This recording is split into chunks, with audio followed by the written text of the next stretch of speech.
به تاریخ 10 آبان 1403 سمند جلومه طبق معمول تو چراغ ترمز نداره.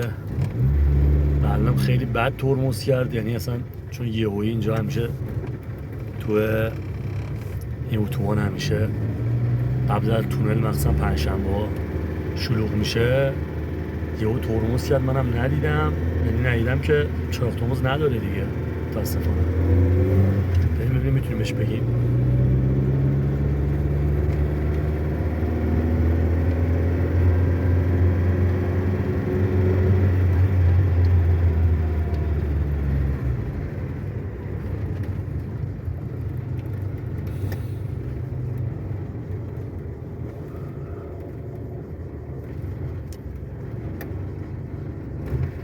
خب هنوز نتونستیم بگیریمش چون تونل هم که دو لاینه است.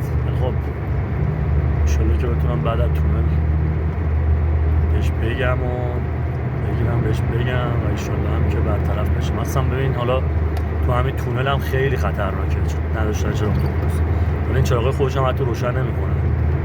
یکی از چیزای خیلی اساسی که تونل باید حتما چراغاتو روشن کنه.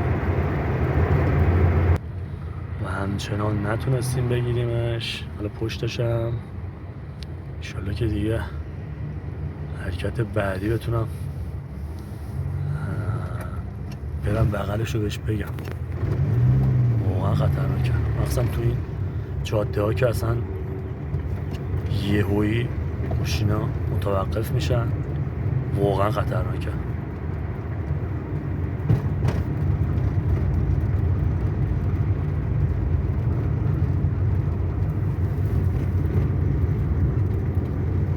بالاخره تونستیم بریم بغلش. آقا خسته نباشی، چراغ ترمز نداری یا دوست داری نزدیک بزنم بهت؟ چراغات روشن نمیشه. نه اصلا ترمز نداری چرا؟ خواهش می‌کنم.